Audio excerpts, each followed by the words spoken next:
Hi, this is Ennis from Never Stop Trucking. We're talking about brokers, freight brokers, and I think I kind of feel sorry for them right now.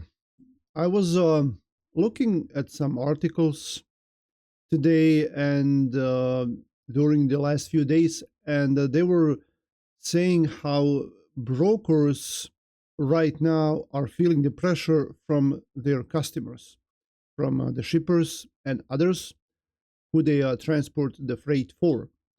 And us carriers and dispatchers, we're pressuring brokers to give us more money, and they are pressuring their customers to give them more money in order to make a profit. But the customers are, of course, stubborn, and at the end, they are the ones who determine the rates for us. So if they're not paying well, brokers cannot pay us well either.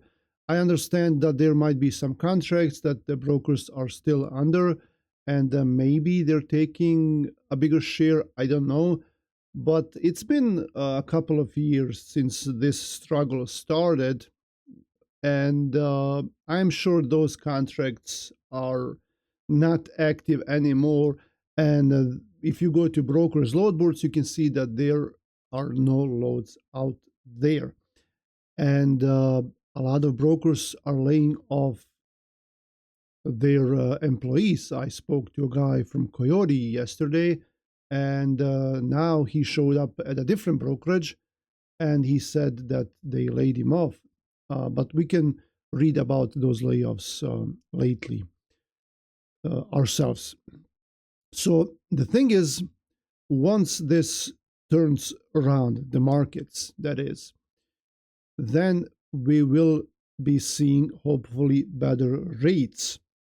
And due to more demand and most likely less trucks on the road and less companies, trucking companies being active, there will be pressure on brokers and the shippers for better rates because of the demand and also because of the fact that in the last 2 years there was no profit for carriers. So they will have to pay up.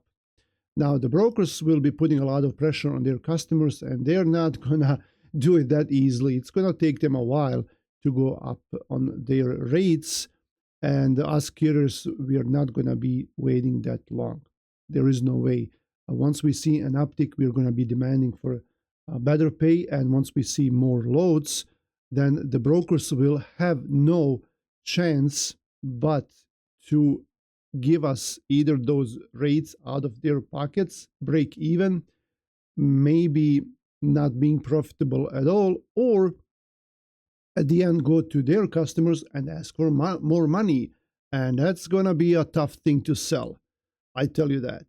So I don't feel, I feel like I would not want to be a broker uh, soon because they're going to be feeling a pressure from both carriers and from shippers, and they're going to have come up with that money or close down or go bankrupt or do something, whatever is in their power to um, make these shippers pay up.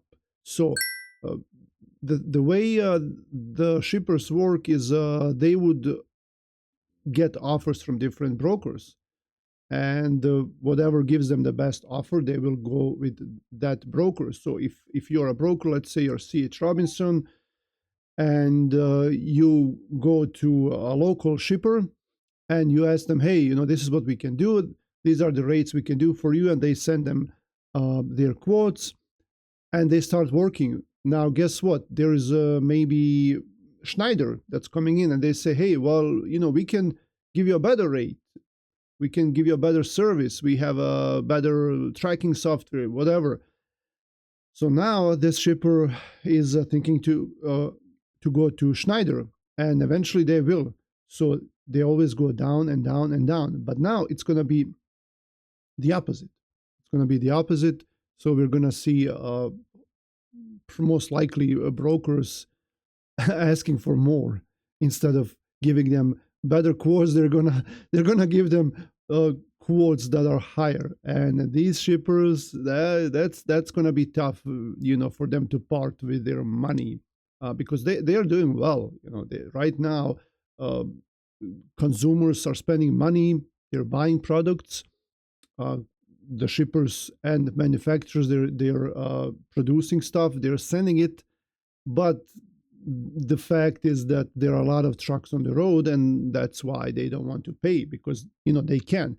But once everything turns around, they're gonna have to pay, and for them, I don't feel sorry for them at all. Neither then nor now, because they're the ones that are being cheap, and they really don't care about our profits. They don't care if we're gonna die or no. I mean, our companies, if we're gonna close down companies, if we're gonna be profitable, it doesn't matter. Because I see this argument from carriers and owner operators or company drivers. They're saying, well, what about us? We should make some money too. Yeah, we should, but they don't care about that. For them, that's not part of their agenda for you to make money, or for me.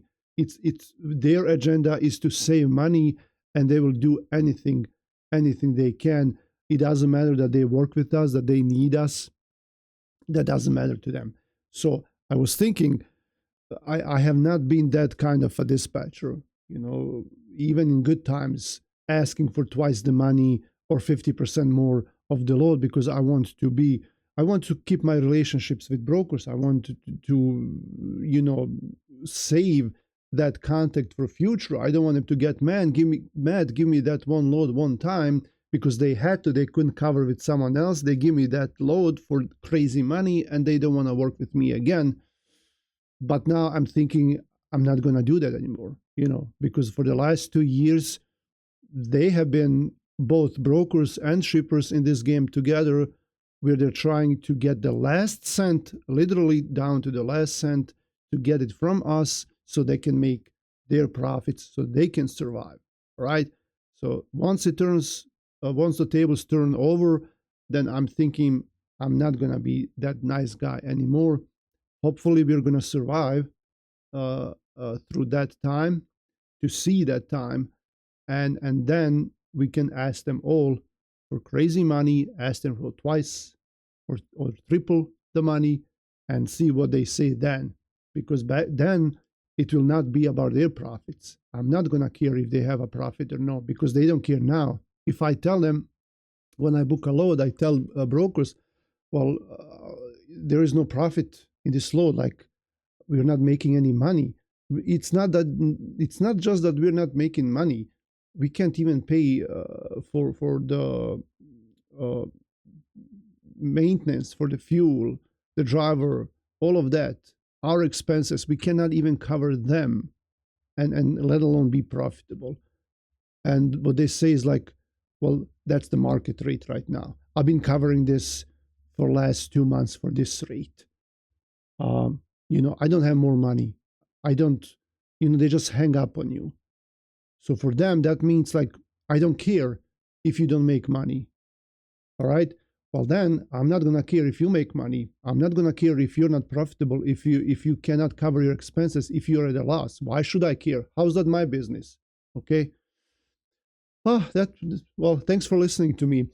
So yeah, I would not want to be a broker once, like right now. They're kind of like us, all right, just struggling, trying to make it. But once this becomes a little bit better, then I just don't want to be a broker. I don't know how they're going to survive, especially bigger brokerages. Small ones are fine, they're mostly like, it's like someone like me, start their own company and just try to make a living. But these big ones, the big brokerages, and I tell you. Well, thanks for watching, and subscribe to the channel like always. Like the video, and come back for more.